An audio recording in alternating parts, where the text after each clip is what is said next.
आज माननीय मुख्यमंत्री जी ने अपनी टीम लेवल की बैठक सुबह 11 बजे शुरू की।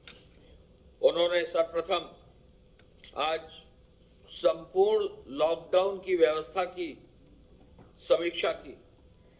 उन्होंने, आपको कल मालूम है कि जिन जनपदों में कुछ ज्यादा केसेस थे, उनके संदर्भ में वरिष्ठ अधिकारी निर्धारित किए थे।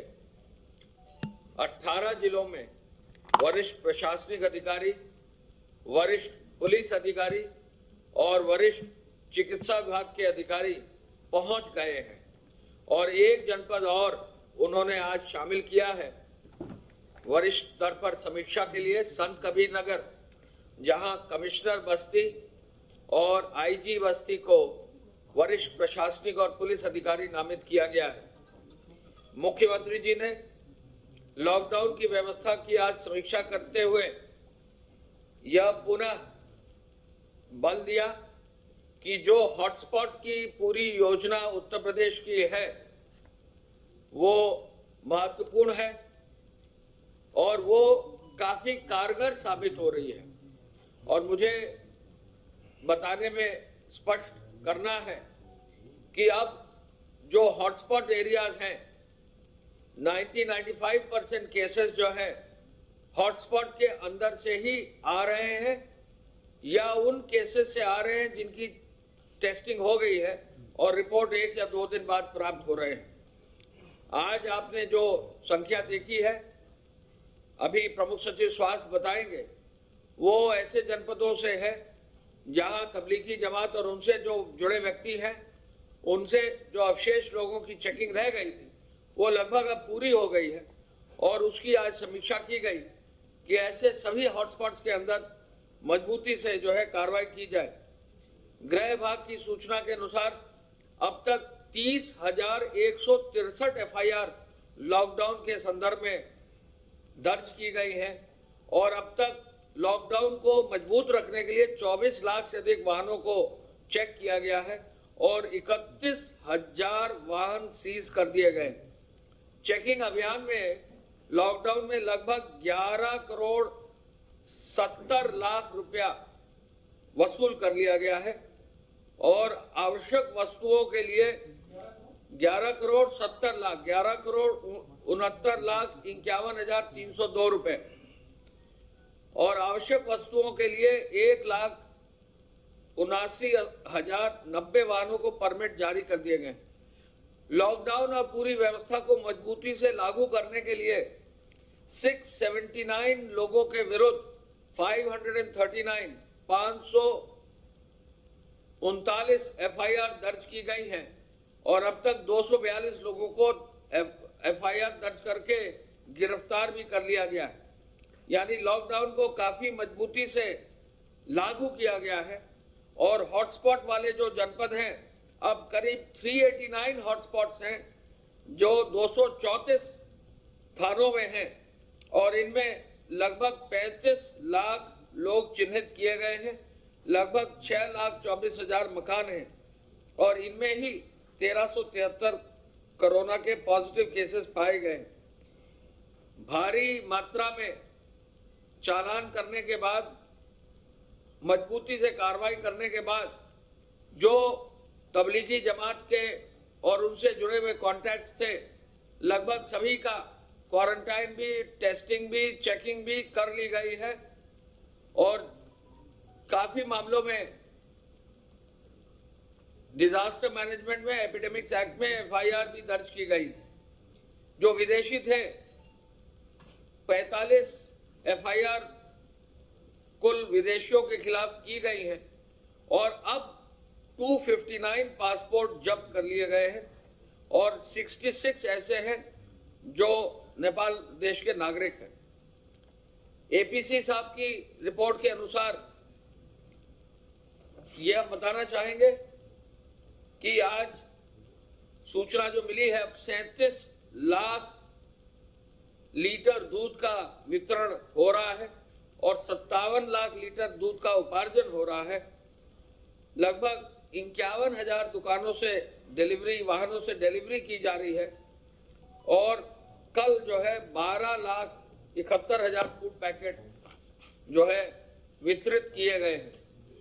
माननीय मुख्यमंत्री जी ने कल एक महत्वपूर्ण घोषणा की थी कि हमारे प्रदेश के जो बाहर क्वारंटाइन में 14 दिन के क्वारंटाइन में जो हमारे कामगार हैं, जो मजदूर हैं, उनको जो है वापस चरणबद्ध रूप से लाने की व्यवस्था की जाए। हरियाणा राज्य से लगभग 82 बसों में आज प्रथम चरण में 2,224 लोग लाए जा रहे हैं और लगभग सभी बसें उत्तर प्रदेश आ गई हैं और प्रदेश के 16 जनपदों में ये बसें पहुंचकर पुनः इनको क्वारंटाइन में अपने जनपद में ही एक सुदृढ़ और मजबूत व्यवस्था के तहत मेडिकल चेकअप कराने के बाद रखा जाएगा। इनके भोजन पानी की अच्छी व्यवस्था की जाएगी और ये इंश्योर किया जाएगा कि इनको कोई कठिनाई किसी तरह की ना हो। 2,224 आज आ चुके हैं और लगभग कल मिलाकर जो है 11,000 से अधिक लोग आएंगे। 24 आ चुके हैं हमारे प्रदेश में, 16 जनपदों में पश्चिम के जाएंगे। आज माननीय मुख्यमंत्री जी ने मेडिकल इन्फेक्शन को रोकने के लिए विशेष जो है बैठक में चर्चा की और उन्होंने ये कहा कि डॉक्टरों सहित चिकित्सा कर्मियों को प्रत्येक दशा से संक्रमण से सुरक्षित रखा जाए। मेडिकल इन्फेक्शन की रोकथाम के लिए एक नया निर्देश उन्होंने दिया है कि डेडिकेटेड टीम केवल मेडिकल इन्फेक्शन रोकने के लिए बनाई जाए, यानी पूरी मेडिकल व्यवस्था के साथ साथ इन्फेक्शन रोकने के लिए डेडिकेटेड टीम बनाई जाए, यानी अलग से जो है अधिकारी नियत किए जाए जो केवल इन्फेक्शन रोकने के लिए हो और इस टीम में सरकारी और निजी अस्पतालों के मेडिकल इन्फेक्शन को भी फोकस किया जाए और स्वास्थ्य विभाग और चिकित्सा शिक्षा विभाग प्राथमिकता पर इन टीमों का गठन कर दे। संभवतः ये टीमें आज ही गठित हो जाएंगी कि मेडिकल इन्फेक्शन किसी तरह से ना हो। मुख्यमंत्री जी ने कोविड अस्पतालों की श्रृंखला में चिकित्सालयों पर ऑक्सीजन पर विशेष बल दिया है। उनकी ये मानना है कि यदि लेवल 1 के अस्पताल में भी ऑक्सीजन की व्यवस्था हो जाए, लेवल 2 के अस्पतालों में ऑक्सीजन की व्यवस्था हर बेड पर तो हो ही जाए, वहां वेंटिलेटर की व्यवस्था भी हो जाए, तो प्रथम चरण में ही जो मरीज हैं उनको अगर सहूलियत और मेडिकल अटेंशन मिल जाएगा तो हमारे यहाँ जो है उनको बचाने में और उनको स्वस्थ करने में बहुत अधिक लाभ मिलेगा। उनका पूरा, मुख्यमंत्री जी का ये पूरा बल है कि जो हमारे हाई लेवल के लेवल 3 के अस्पताल है उससे पहले ही लेवल 1 और लेवल 1 एसोसिएटेड अस्पताल, उनके सभी विद्यार्थियों की ट्रेनिंग और साथ साथ आयुष के चिकित्सकों की भी ट्रेनिंग करा दी जाए, जिससे इसमें जो वृद्धि होगी, बेड्स की संख्या में वृद्धि होगी, हम आगे कभी भी मजबूती से जो है अपने प्रदेश में इलाज की व्यवस्था को समयबद्ध रूप से सुनिश्चित कर लेंगे। L1 अस्पताल पर जो प्रथम चरण है उस पर उन्होंने आज फोकस किया है और मुझे बताकर खुशी है कि अभी प्रमुख सचिव स्वास्थ्य आएंगे और डिटेल्स बताएंगे, लेकिन निरंतर प्रतिदिन हर अस्पताल को अपग्रेड किया जा रहा है। मुख्यमंत्री जी ने पेट्रोलिंग भी बढ़ाने की आदेश दिया है, सोशल डिस्टेंसिंग को भी मजबूती से रखने के लिए आदेश दिया है और ये कहा है कि हाल फिलहाल कोई भी सोशल फंक्शंस आयोजित न किया जाए। ये सबके अपने व्यक्तिगत हित में है, सबके अपने पारिवारिक हित में है, सभी फैमिली के साथ साथ जो है उनकी सोसाइटी के हित में है और सबके हित में है कि अभी कोई सोशल गैदरिंग ना हो। तो उन्होंने यही कहा है कि हर हालत में कोई भी सोशल गैदरिंग ना हो और सोशल डिस्टेंसिंग जरूर मेंटेन किया जाए। सोशल मीडिया पर भी विशेष रूप से नजर रखने का उन्होंने निर्देश दिया है। सप्लाई चेन के जुड़े हुए व्यक्तियों को भी टेस्ट किया जाए। यदि क्वारंटाइन सेंटर में, शेल्टर होम में और कहीं भी फील्ड में लोग हैं, वो भी जो कार्य कर रहे हैं उनको भी चेक किया जाए, और यदि कोई मेडिकल टीम के साथ पुलिस टीम है तो उनको भी जो है सोशल डिस्टेंसिंग मेंटेन करके उनको भी सुरक्षा के जो मानक के अनुसार पीपी आदि दिलाया जाए और उनको भी जो है सुरक्षित रखा जाए, ये निर्देश दिया है। माननीय मुख्यमंत्री जी ने यह भी कहा है कि जो शेल्टर होम और क्वारंटाइन सेंटर है उसके बाद जब होम क्वारंटाइन में लोग जा रहे हैं तो भी वो अपने राशन का किट यानी पूरा राशन का सामान लेकर जाएं और 1000 रुपए की जो भत्ता है वो धनराशि भी उनको मिल जाए, यह सुनिश्चित किया जाए। उन्होंने यह भी निर्देशित किया है कि जो ये हमारे प्रवासी श्रमिक और रोजगार बाहर जो प्राप्त कर रहे थे, ये जो आ रहे हैं हमारे जनपदों में, इनको और आगे रोजगार के लिए विशेष रूप से आगे बढ़ाया जाए। उन्होंने 15 लाख रोजगार तैयार करने के लिए पिछले 2 दिन से उन्होंने बैठक भी की है उच्च स्तर पर, जो है माननीय मंत्रिपरिषद के सदस्यों के साथ योजना भी अंतिम बहुत ही जल्दी 1 या 2 दिन में करने जा रहे हैं और 15 लाख से अधिक लोगों को रोजगार भी देने की हमारे प्रदेश में गांव में व्यवस्था होगी। उन्होंने आज ये भी निर्देशित किया पंचायत राज के प्रमुख सचिव को कि ग्राम प्रधानों के माध्यम से मनरेगा के जो कार्य हैं, जो गांव के कार्य हैं, उनको और आगे बढ़ाया जाए, जिससे कि जो गांव में मजदूर उपलब्ध है उनको हम जो है रोजगार भी दे सके। हमें बताकर ये खुशी है कि आज की तारीख में ग्रामीण स्तर पर ग्राम पंचायत विभाग के द्वारा जो सूचना दी गई है उसके अनुसार 44,478 परियोजनाओं में जो कुल 18,823 ग्राम पंचायतें हैं उनमें 4,23,231 अकुशल श्रमिक कार्य कर रहे हैं। मुख्यमंत्री जी ने आज इसकी समीक्षा की है। मैं फिर से आंकड़े बता दूं, 18,823 ग्राम पंचायतें हैं। इन ग्राम पंचायतों में 44,478 परियोजना है, प्रोजेक्ट है, योजना है, और उनमें 4,23,231 श्रमिक अब कार्य कर रहे हैं और अब तक 51,919 कार्य मास्टर रोल के प्रारंभ कर दिए गए। यानी बहुत बड़ा कार्य ग्राम पंचायतों में हो रहा है। हर गांव में अब काम करने के शुरू करने का निर्देश दिया गया है। हम ये भी आपको बता दें कि जो हमारे सिंचाई विभाग है उसकी 63 परियोजनाओं में 140 करोड़ के कार्य अब शुरू हो गए। और अब आपको जानकर खुशी होगी कि पीडब्ल्यूडी विभाग में 173 परियोजनाओं में जिनकी कुल लागत 11,469 करोड़ रुपया है, यानी 11,469 करोड़ रुपीस है, वो कार्य भी पीडब्ल्यूडी के शुरू हो गए।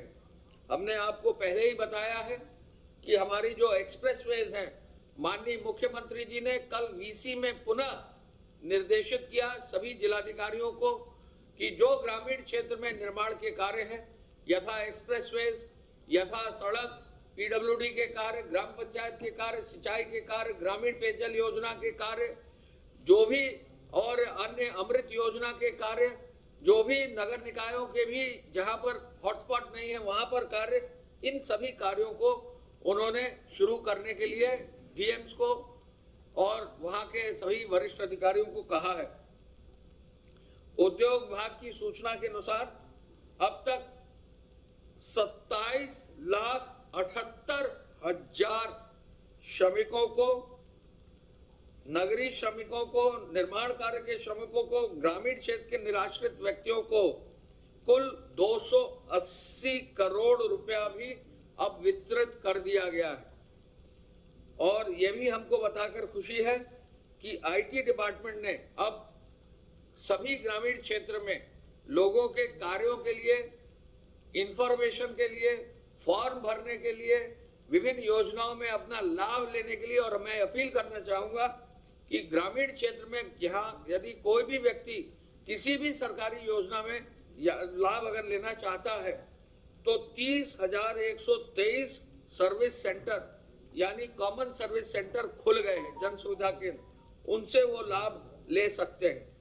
चीनी मिलों के माध्यम से बहुत तेजी से कार्य हुआ है और ये पहला वर्ष है जब गन्ना कटाई में कहीं मजदूरों की कमी नहीं आई है। ये पहला वर्ष है जब गेहूं की कटाई में कहीं भी दिक्कत नहीं आई है।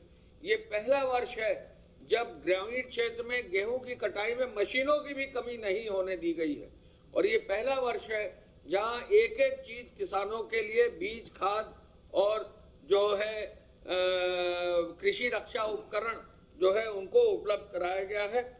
मैं ये भी बताना चाहूंगा कि अब हमारे जो एक्सप्रेसवेज हैं उनमें करीब करीब 10,000 मजदूर तीनों एक्सप्रेसवेज में कार्य कर रहे हैं। यूपीडा के पूर्वांचल एक्सप्रेसवे में 4,975, बुंदेलखंड एक्सप्रेसवे में 4,481 और गोरखपुर लिंक एक्सप्रेसवे में 488 श्रमिक अब कार्य कर रहे हैं। और कुल मिलाकर कम से कम 3,000 मशीनें जो हैं हमारी तीनों एक्सप्रेसवेज में अब कार्य करना शुरू कर दिया है। लघु सिंचाई विभाग में भी डैम और तालाब के कार्य शुरू करने का माननीय मुख्यमंत्री जी ने निर्देशित आज किया है और उन्होंने आदेश दिए हैं कि जहां गांव में छोटे छोटे तालाब हैं, वर्षा से पहले उन पर भी काम हो, चेक डैम के कार्य हैं उन पर भी काम हो, उसका भी निर्देश उन्होंने अब जारी किया है और अब विभाग भी बहुत तेजी से इन कार्यों को कर रहा है। मैं इस अवसर पर यह भी बताना चाहूंगा कि गेहूं क्रय केंद्रों से माध्यम से अब तक 30 लाख क्विंटल गेहूं की खरीद हो गई है और लगभग 60 से 70% गेहूं जो है डोर स्टेप डिलीवरी से लिया जा रहा है। ये भी पहली बार प्रदेश में हुआ है कि गेहूं खरीद जो है गांव में किसान के घर पर, द्वार पर खरीदा गया है। तो 30 लाख से अधिक क्विंटल गेहूं जो है खरीदा गया है। मेरे सहयोगी प्रमुख सचिव स्वास्थ्य साहब आ गए हैं, वो कृपया अपनी ओर से पूरा विवरण देंगे, लेकिन हम ये जरूर बताना चाहेंगे कि हमारे यहाँ ये जो पूरी संपूर्ण लॉकडाउन की जो हॉटस्पॉट की जो स्कीम है, जो अन्य देशों में इसको फॉलो किया गया है, इससे निश्चय ही बहुत हद तक जो है कोविड और कोविड के स्प्रेड को नियंत्रित किया गया है। अब जो ये सीनियर ऑफिसर्स गए हैं फील्ड में, और मजबूती से काम होगा, हॉटस्पॉट पर और मजबूती से काम होगा। प्रमुख सचिव स्वास्थ्य साहब, एक मिनट जी, एक मिनट। धन्यवाद। प्रदेश में इस समय जो कुल एक्टिव केसेस हैं इन्फेक्शन के वो हैं 1,504। 57 जिलों से अभी तक कुल 1,778 इन्फेक्शन के प्रकरण सामने आए हैं, 1778, जिनमें से 248 लोग पूर्णतः उपचारित होकर वापस अपने घर जा चुके हैं। 248 पूर्णतः उपचारित होकर डिस्चार्ज हो चुके हैं। 26 लोगों की दुर्भाग्यपूर्ण मृत्यु हुई है। इनमें से लगभग अधिकांश सब के सब किसी न किसी कोमॉर्बिडिटी से या अधिक उम्र के लोग थे। इसीलिए आपके माध्यम से हम लोग बार बार ये अनुरोध कर रहे हैं कि अपने बुजुर्गों को हमें संक्रमण से बचाना है और जो हम आपसे अनुरोध कर रहे हैं उसका हमको नतीजा भी देखने को मिल रहा है। जो हमारा प्रतिशत पहले 60 साल से ऊपर वालों के संक्रमण का 10% से ज़्यादा था, वो आज घट कर के 7.93% रह गया है। तो जो आपके माध्यम से हम लोग लगातार अपील कर रहे हैं कि बुजुर्गों को संक्रमण से बचाया जाए, इसका लोगों में मैसेज जा रहा है और लोग इसमें सावधानी बरत रहे हैं। कुल जो सैंपल कल टेस्ट किए गए वो 4,115 सैंपल की कल टेस्टिंग हुई और 3,719 सैंपल कल लैबोरेटरीज में भेजे गए थे। 719 हम लोगों ने, चूँकि बैकलॉग बढ़ गया था, तो हम लोगों ने कुछ जिलों से अनुरोध किया था कि वे थोड़ी कम संख्या में सैंपल भेजें जहां बिल्कुल भी केसेस नहीं हैं। जिन जिलों में बिल्कुल भी केसेस नहीं है उनसे हमने अनुरोध किया था कि आप थोड़ा कम सैंपल भेजें ताकि जो बैकलॉग बन रहा था वो क्लियर हो सके। तो 57 जिलों में से 10 जिलों में कोई भी एक्टिव इन्फेक्शन आज की तारीख में नहीं है। 18 जिलों में कोई भी इन्फेक्शन शुरू से नहीं आया है। 11 था, लेकिन एक प्रयागराज में फिर से इन्फेक्शन आया है, तो इसलिए 10 जिले ऐसे हैं जो कि जिनमें कोई एक्टिव इन्फेक्शन नहीं है। हम आज आपके माध्यम से जो हमारे डेवलपमेंट पार्टनर्स हैं, जो हमको लगातार कोरोना से हमारी जो लड़ाई है उसमें हमको सहयोग कर रहे हैं, विश्व स्वास्थ्य संगठन WHO, यूनिसेफ और बिल मेलिंडा गेट्स फाउंडेशन, जिनका हमको लगातार सहयोग मिल रहा है, हम उनका धन्यवाद ज्ञापित करना चाहते हैं। और साथ ही जो मेडिकल की टीम जो कोरोना वायरस के जो संक्रमित लोग हैं उनके ट्रीटमेंट में लगी हुई है, उनकी पूरी टीम, जो राजस्व विभाग के लोग हैं, पुलिस के लोग हैं, सैनिटाइजेशन में लगे लोग हैं, इन सबों का हम जो पब्लिक हेल्थ की पूरी कार्रवाई होती है वो हेल्थ डिपार्टमेंट की अकेले की नहीं होती। पब्लिक हेल्थ हमेशा ही एक टीम वर्क है और उसमें सब लोग सहयोग कर रहे हैं। हम उन सबका स्वागत करते हैं, सबका हम धन्यवाद ज्ञापित करते हैं। आज एक माननीय मुख्यमंत्री जी ने हम लोग को विशेष निर्देश ये दिया, जो वो पिछले कुछ दिनों से जिस बात पर उनका बहुत जोर है, कि एक जो बात निकल के आ रही है कि जो हॉस्पिटल से इन्फेक्शन हो रहा है, ये एक इन्फेक्शन का बड़ा सोर्स निकल के आ रहा है। कई जिलों में हॉस्पिटल से इन्फेक्शन फैला है।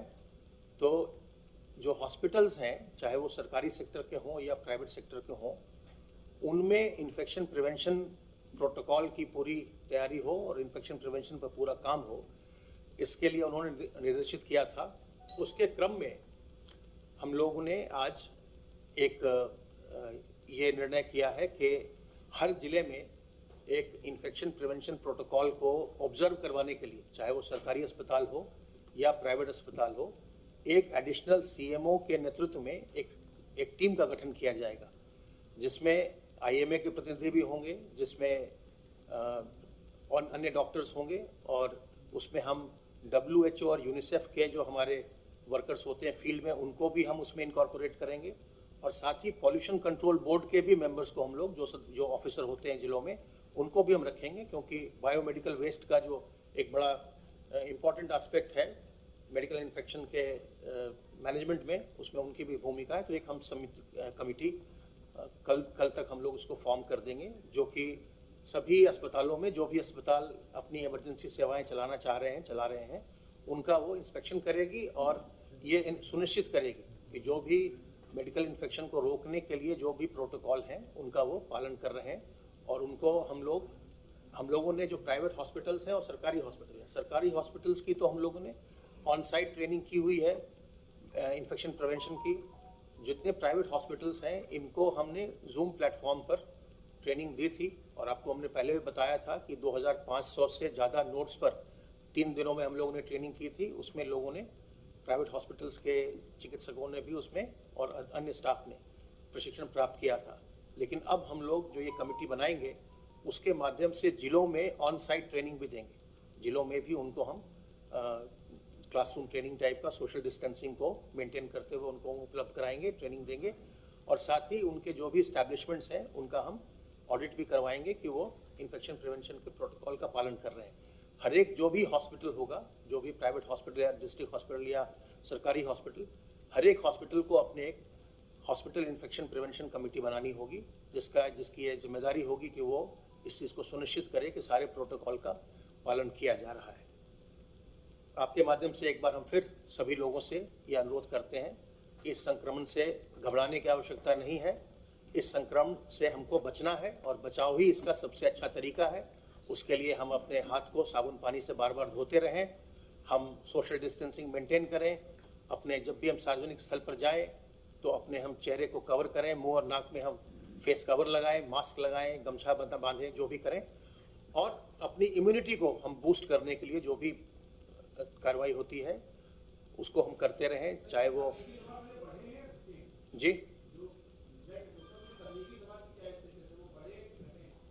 नहीं, उनकी कुल संख्या 1040 है। 1778 में से कुल संख्या 1040। बहुत बहुत धन्यवाद।